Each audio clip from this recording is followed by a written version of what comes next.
Amigos telespectadores da Rede Vida de Televisão e do programa dominical Páginas Difíceis da Bíblia.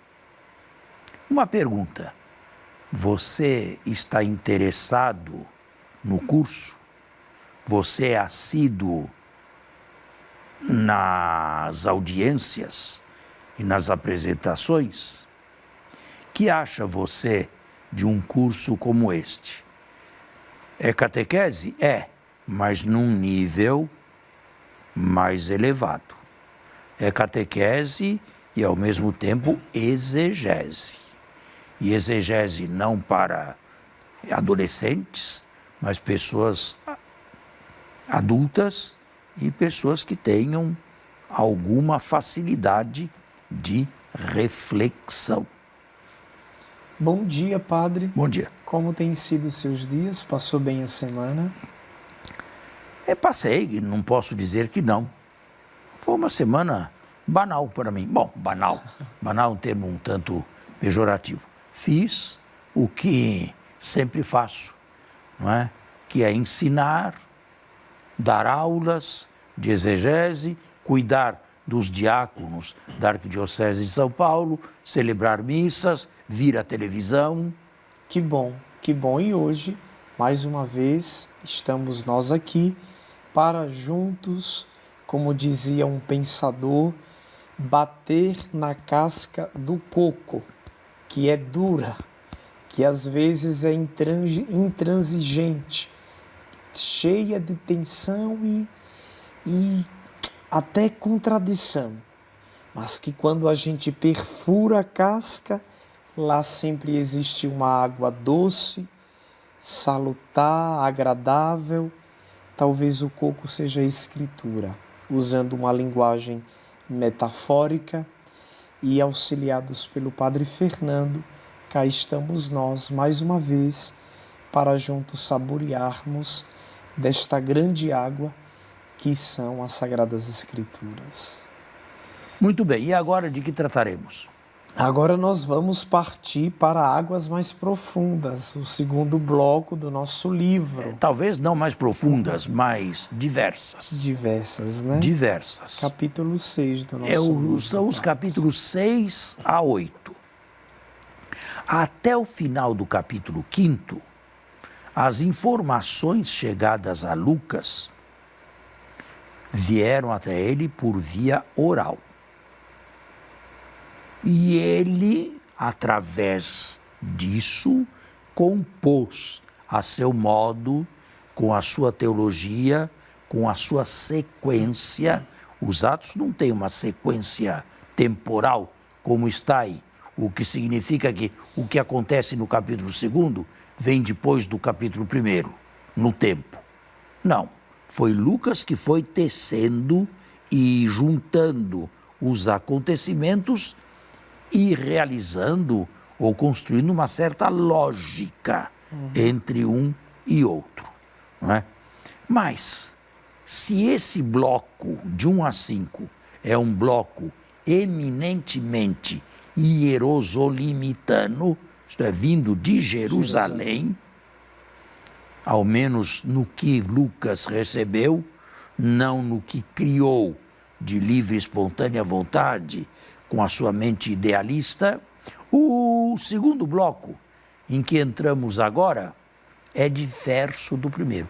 A fonte das informações não é mais Jerusalém. A fonte das informações é Antioquia. Esse bloco aqui começa com novas informações que vieram da igreja de Antioquia, que foi a segunda, mais aberta, mais livre, mais progressista do que o conservadorismo de Jerusalém. Então tem um quê profundo de helenismo aqui, padre? Tem. Profundamente helenista esse bloco aqui. E ele vai até o capítulo... Ele vai até o capítulo final, o início do capítulo 8º, e pega um pedacinho também do capítulo 9, para terminar num outro pedacinho do capítulo 11. É Mas- um bloco que veio, Sim. veio a Lucas também, mas veio a ele através de tradições antioquenas. Mas que direito Lucas teria de incluir comunidades da Antioquia? Não era a mesma comunidade religiosa. E ele também não era um helenista. E o helenismo não foi o sucessor do judaísmo. E a igreja que se viu mal com os judeus não se deu muito bem com os helenistas. Sem dúvidas. Olha aí, Juntou-se a fome com a vontade de comer, não? a igreja sempre no passado se deu bem com o helenismo. E aceitou até a filosofia helenista. Quantos padres da igreja não eram platônicos? A igreja se deu bem. E, por outro lado, o helenismo e o platonismo, em especial, foram salutares em alguma época para a igreja. Sem isto, sem este arcabouço aqui, ou sem esta base quase filosófica helenista, o dogma trinitário dificilmente seria composto. Hoje ninguém quer ser platônico. Digamos, Hoje a moda é semita. digamos que o platonismo foi um mal necessário, uma espécie de hospital. Hospital não é uma coisa desejável, você não entra no hospital Pra com ficar, prazer, né? sobretudo se deve submeter a uma cirurgia, a uma operação, mas se isso aqui for inevitável, Tem que passar por você lá. tem que passar por lá, passar um tempo no hospital para ser curado e continuar levando a sua vida normal, Exatamente. certo? E aqui nesse bloco, que o senhor, né, através de muitos pensadores, crê em ser helenista, né, proveio de Antioquia, tem um episódio curioso, que é a instituição, a eleição de 7 homens iluminados, que na igreja são chamados por diáconos. Como que se deu isso? É assim mesmo? Tem um quê de historicidade no episódio? Há apenas um núcleo e o resto é apenas ferramenta apologética para defender um O projeto? texto do capítulo 6 fala de pessoas encarregadas da catequese ao bloco grecofone, ao bloco helenista. Não usa uma vez a palavra diácono. Que se alguém quer basear o diaconato atual nesse texto do capítulo 6, faz uma má teologia, Curioso, uma péssima porque teologia. quando nós pegamos a oração de imposição por ocasião da ordenação diaconal, o texto usado analogicamente, partindo das Escrituras, é Atos 6. Por aí você vê que nem tudo o que é liturgicamente certo é também exegeticamente correto. Certo? E existem outros exemplos também. São Tomás fala que Jesus é caminho enquanto homem, verdade e vida enquanto Deus. Isto é má teologia, má exegese. Jesus é caminho, verdade e vida como homem-Deus. Claro, é preciso unir, né? Não dividir ou separar. Está vendo? Mas é errado dizer isso em teologia? Não. Não, Só que é em apenas exegese- um modo teológico Só de que em de exegese intuir. é assim. Aqui, bom, poderia dar outros exemplos, mas acho que basta esse, não é? Esses aqui eram os encarregados. A igreja, a comunidade de Cristo nasceu bilíngue. Nasceu falando 2 línguas.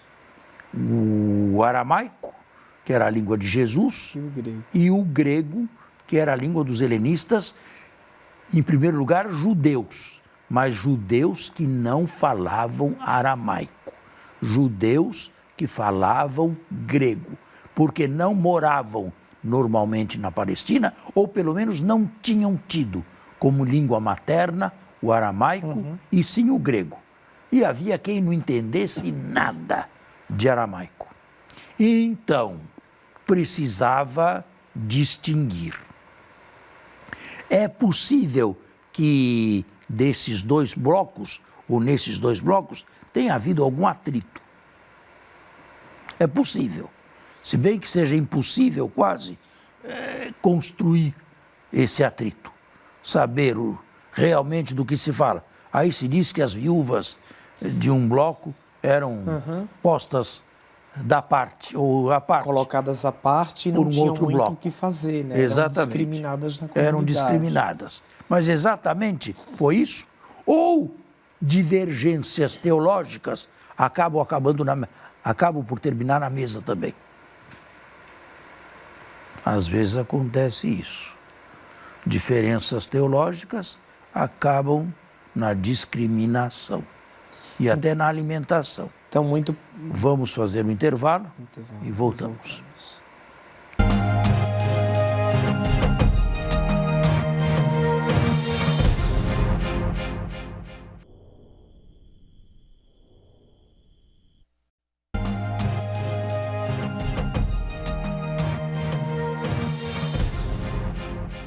Bom, estamos de volta. Você estava falando a respeito de diaconato. Se você quiser basear biblicamente o diaconato, tal como o conhecemos hoje, você tem que buscar as pastorais, que são os últimos textos do Novo Testamento, sobretudo a primeira a Timóteo. Mas aqui não. Aqui nos fala uma vez de diácono e nós não vemos nenhum desses se comportando como diáconos distribuindo alimentos. Pelo contrário, os dois únicos de quem se sabe alguma coisa eram e Estevão, que faziam obra de missionários. Se você quiser usar um termo para catalogar esses 7 aí, que é um termo anacrônico, mas talvez que tenha uma certa analogia, você os chamaria de bispos. Estavam à frente de comunidades helenistas. É interessante a sua explicação, padre. E que a maioria deles carrega um nome grego, né? Todos eles têm nome grego.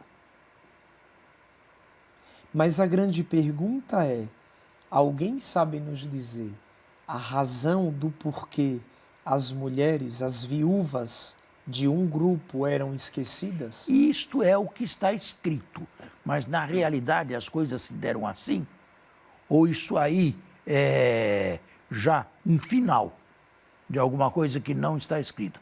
Eu disse que às vezes posições diferenciadas e opostas teologicamente podem acabar quebrando a caridade também.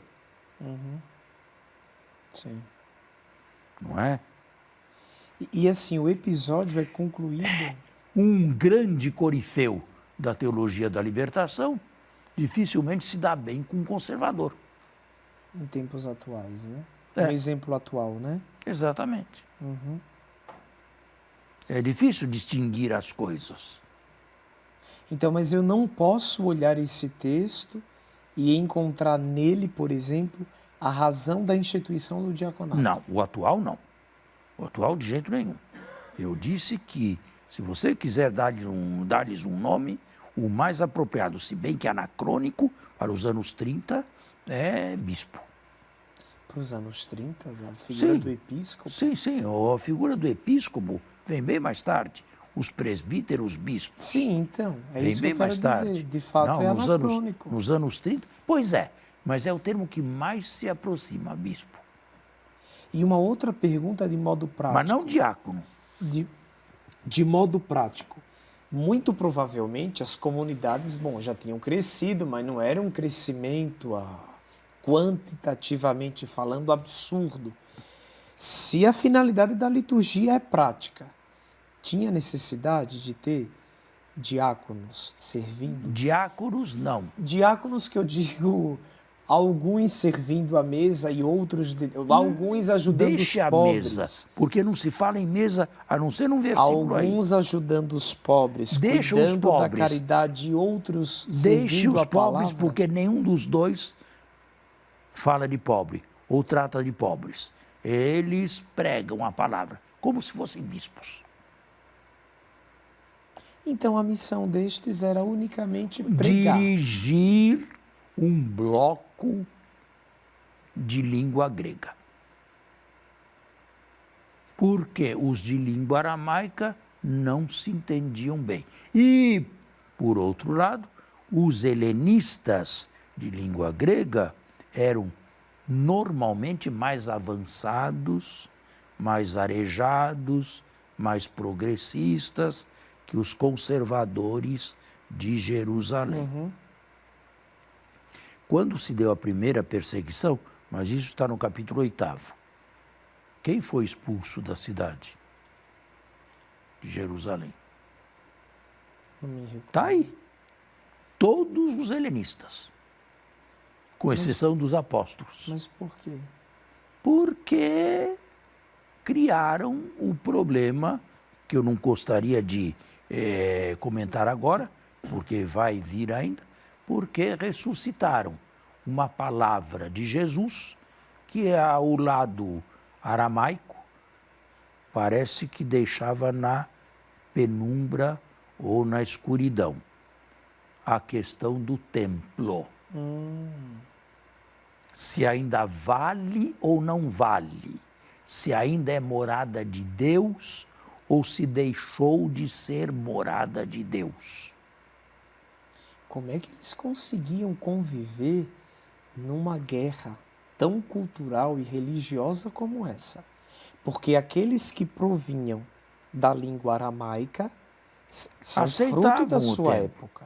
Aceitavam o tempo. E aqueles que provinham de descendência grega já eram avançados e críticos. Eram mais críticos. E se o homem é daquilo que ele bebeu, como chegar a um denominador comum nisso aí? Não se chegou. Ou melhor, quem tinha razão? Os helenistas. Você ainda vai ao Templo de Jerusalém? Mas não é muito precoce afirmar literalmente isso? Não. A separação já teve este fato como o fato causador. Adiantando a pergunta, aonde quer chegar esta obra? Se nos 5 primeiros capítulos ela recebe fontes advindas de Jerusalém, provavelmente. Agora fontes vindas de Antioquia. E Antioquia e Jerusalém não eram igrejas que se davam as mãos em tudo. Muito bem. Aonde Lucas quer nos levar com este boom, com esta diferença? Quer nos levar a uma passagem da seita cristã, do cercado do judaísmo para o mundo helenista. E foi isto que aconteceu. Então ele está puxando sardinha para o seu mar. Foi isto que aconteceu. Foi isto que aconteceu. Não aconteceu por causa de Lucas. Aconteceu porque tinha que acontecer. Paulo foi o primeiro grande corifeu de tudo isto aqui. Barnabé com ele também, pelo menos na primeira viagem. E outros mais, que anunciavam a palavra não só aos helenistas em Antioquia, mas até mesmo aos pagãos. E pelos sinais e prodígios, parecia ser obra de Deus. Então, a seu ver, o crescimento, inclusive geográfico, da comunidade cristã aconteceu por causa do trabalho pastoral dos helenistas? Digamos que a visão dos helenistas era mais ampla e foi a vitoriosa. Foi a que venceu. O cristianismo, nas origens, era isto. Não podemos falar de cristianismo, é melhor falar plural, de cristianismos. Plural. Era isto. Venceu uma linha. Foi vencendo a linha helenista, a linha que levou a mensagem evangélica para além do judaísmo, que foi para o mundo pagão. O helenismo de E lá, isto começou com esses helenistas. o helenismo de lá, da época de então, seria o Concílio Vaticano em tempos modernos. Aí você Não já sei. tem suas ressalvas. Não sei se faria essa analogia. Não Muito vejo bem, muita... mas é interessante, não, entender o livro, inclusive nessa perspectiva histórica. Ao menos para mim, o entendimento abre-se, né? Fica um pouco mais elasticizado. É isso que a gente deseja para você aí, que semanalmente nos acompanha aqui em Páginas Difíceis da Bíblia. Nós temos uma tradição cristã de 2000 anos. E a gente imagina que nos inícios tudo era claro. E todos pensavam do mesmo jeitinho. Isso é o que a gente imagina. Pois é, as coisas não foram assim. Uma linha foi se sobrepondo a outras linhas. Outras linhas foram desaparecendo. Jerusalém deixou de ser a igreja-mãe nos anos 70, quando foi destruída.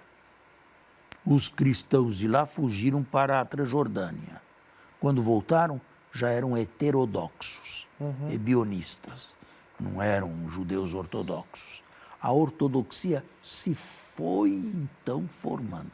Os padres da igreja tiveram a tarefa de construir uma ortodoxia.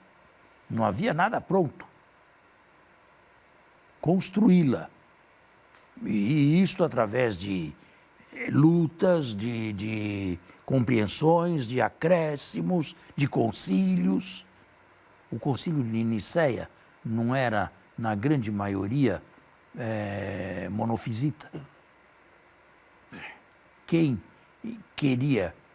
imaginava que no Cristo houvesse duas naturezas? Sim, sim. Atanásio, no Oriente, e Hilário de Poitiers, no Ocidente. Parece que só. E, no entanto, venceu esta linha. A linha cristã que as grandes igrejas seguem hoje, porque hoje uma linha se impôs, é a linha paulina. É gozado. Se fôssemos olhar o nível de teologia, a teologia joanita, né, padre? Poderia ter se sobreposto, né? Se a comunidade não se tivesse rachado. Porque aí houve Mas um isso, cisma, né? houve um cisma, um racha, e o que sobrou se uniu às comunidades apostólicas. Mas foi Paulo que projetou, por assim dizer, as bases de uma linha cristã. Temos que encerrar o programa. Que pena que o nosso programa acabou, mas no próximo domingo nós contamos com você aqui no Páginas Difíceis da Bíblia. Muito obrigado pela atenção.